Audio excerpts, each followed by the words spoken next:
Welcome, all who come to hear my cryptid tales.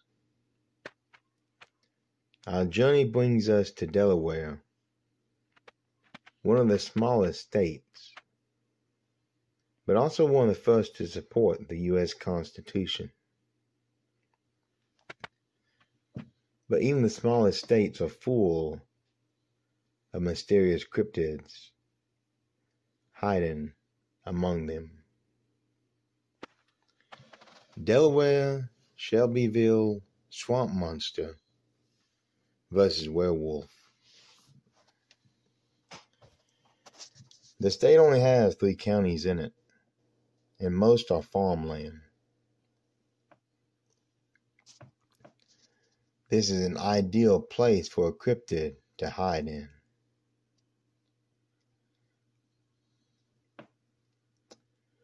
Before we go any further, if you find my content amusing, then kindly do me a favor. Like, follow me by subscribing, click the bell for any updates, and drop me a comment. It does support and help the channel to grow.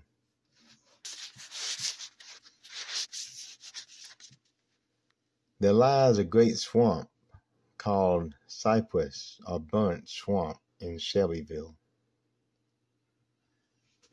You can find it in the southern part of the state, next to the Maryland border.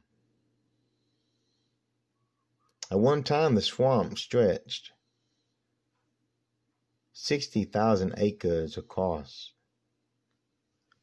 but that time has long gone, and now it has been reduced. A fire that burned for the better part of a decade. Much of the land became farmland, and forestation took a heavy toll. But secrets still lie in those shadows, and a large bipedal monster hides there to this day. I had a friend named Pierre. He was French, of course. We met in college and stayed connected over the years. We were both adventurous hikers and loved to explore isolated places. When he emailed me and told me he was come to the States for a holiday, I knew exactly where we were going to go. I'm a guy with brown hair, stand 5'8", and in my late 20s. Pierre was 6'2", blonde, and also in his late 20s. I told him about the hike I had planned for us at the airport where I picked him up.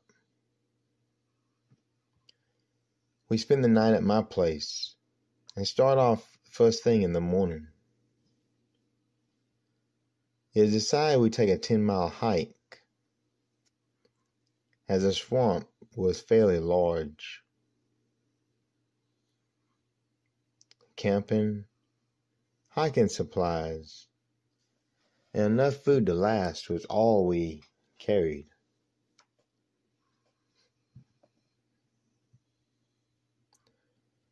The peacefulness and the scenery of springtime in the swamp was wonderful. The weather was nice, and the sound of the swamp was a wonderful echo of frogs and crickets. We found some tracks, both feline and canine,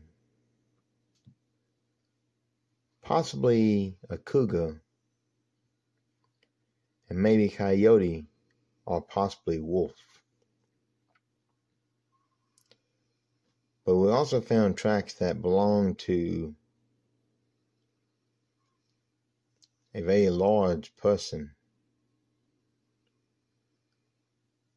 Although I was surprised to see a print that large. The first couple of days were normal. Nothing out of the ordinary happened. We enjoyed the view, and the wetlands were full of insects and frogs. We did find some more of those large tracks as we hiked on.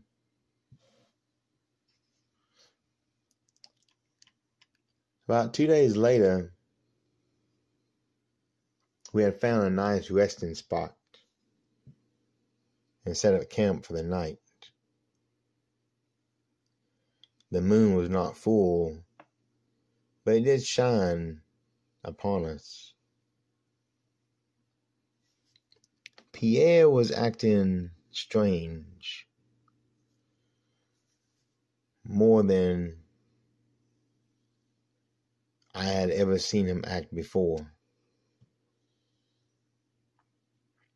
As the moon rose high into the nighttime sky, it seemed to have a strange effect on him.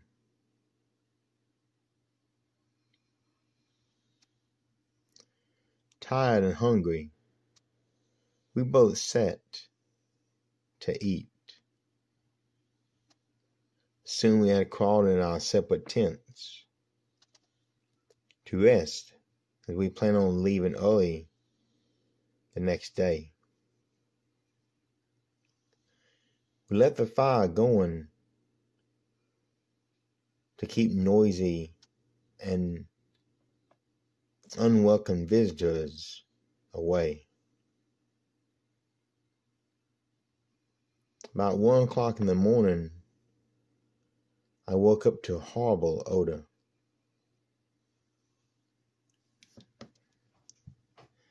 The smell made me gag. Think of a wet dog sprayed by a skunk. I woke up and saw that Pierre was not in his tent, as the flap was open. He was acting strange earlier, but why go out alone at night?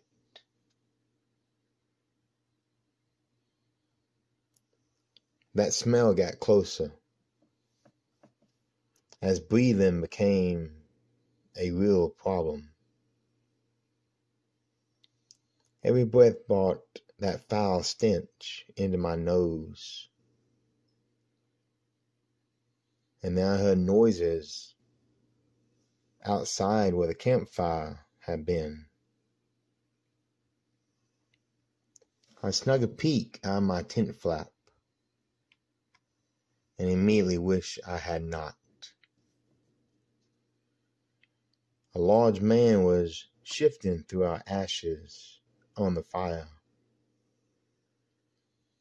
but it was not a man. It towered over us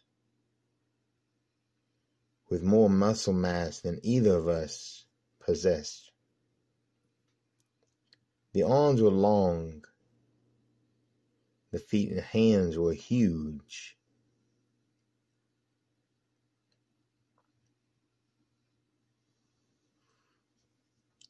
It was a very deformed looking individual. When my eyes grew accustomed to the dim light, I saw it was covered in thick hair, no fur, as it covered his entire body. Was I looking at a Sasquatch? The legendary Bigfoot? I don't know. But I'm pretty sure I was looking at the Selbyville monster. It turned and looked at me, exposing a large mouth full of sharp canine teeth. I did not bring my gun, only my hunting knife. And though it was sharp, I doubt it would help me very much.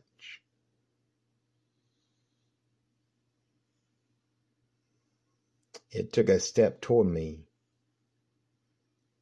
quickly closing the distance.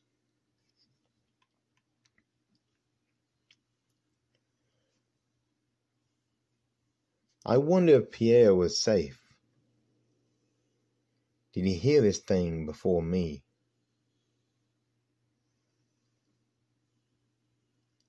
Looking in this creature's face, I truly doubt if I would see daylight again. But then it froze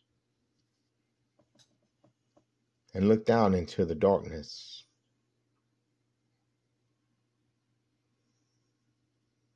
And that's when we heard the howl. Moments later, something leaped from the dark. It hit the giant, knocking it to the ground. Scratching the face and chest, the giant swamp creature threw the other one off. The stranger landed a short distance away. It also had a furred body, long claws, wore a red flannel shirt, and had a wolf-like head.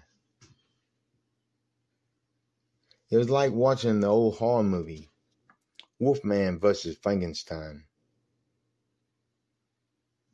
The creature that fought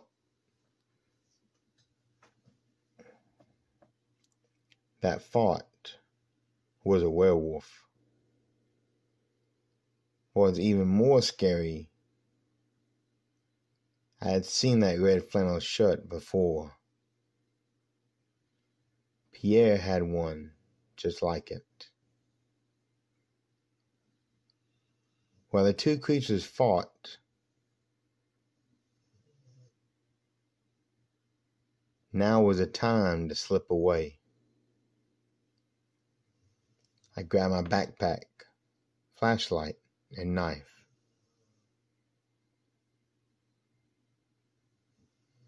As I crawled out of my tent and into the dark swamp. You can hear an echo of the battle throughout the swamp and woodland. After running several minutes, I stopped, checked my compass with my light. My truck was parked north of our camp. If I get to it, then I can come back with help. Then we could all look for Pierre. I never looked back as I made my way through the dark woods. I did not know what happened to Pierre. The Wolfman had the same shirt he had on earlier. Sadly, I would never see my friend again after that night. I made my way through the darkness, and soon the darkness became daylight. Only then did I stop to rest. But only for an hour or two.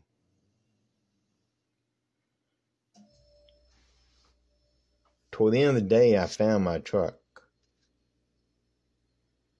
The sky was beginning to grow dark once again. But before nighttime hit, I want to be safely locked away in my truck. I unlocked the door, tossed my equipment in the back seat, and decided to turn once more back toward the swamp.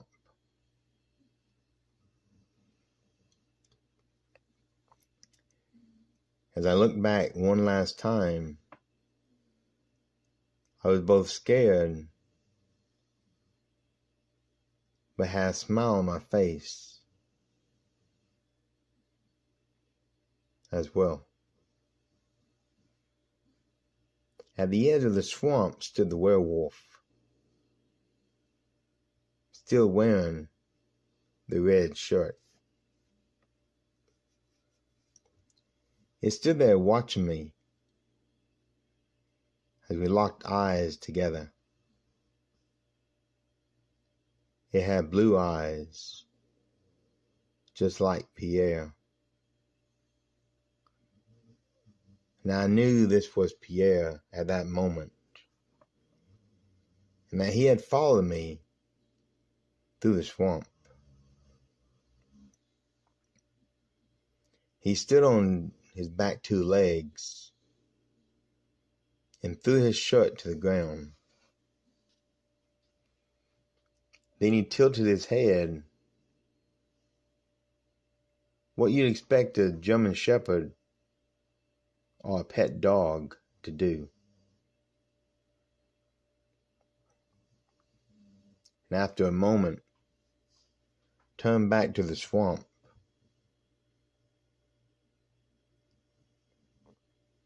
He dropped to all fours and ran back into the shadows, his new home. Now I knew my friend Pierre was gone for good.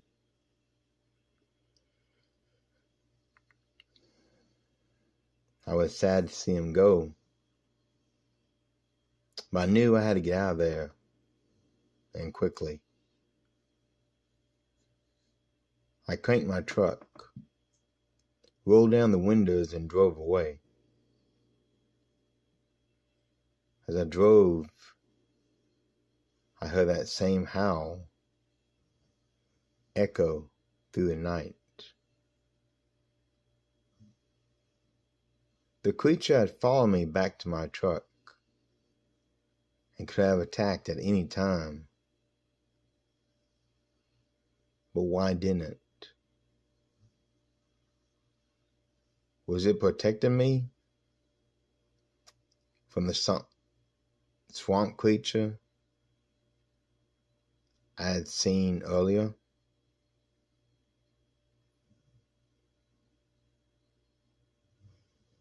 I never returned and had no plans to do so. So I guess I will never learn the truth. Only what I believe. And as strange as it is, I believe Pierre, my friend, had followed me to protect me from what hid in the swamp. I do hope you enjoyed that tale, as I decided to drop the werewolf in for a little twist toward the end. Come back next week as we explore Florida and see what cryptid lives in the Sunshine State. And as always, remember, beware of the Shadowlands.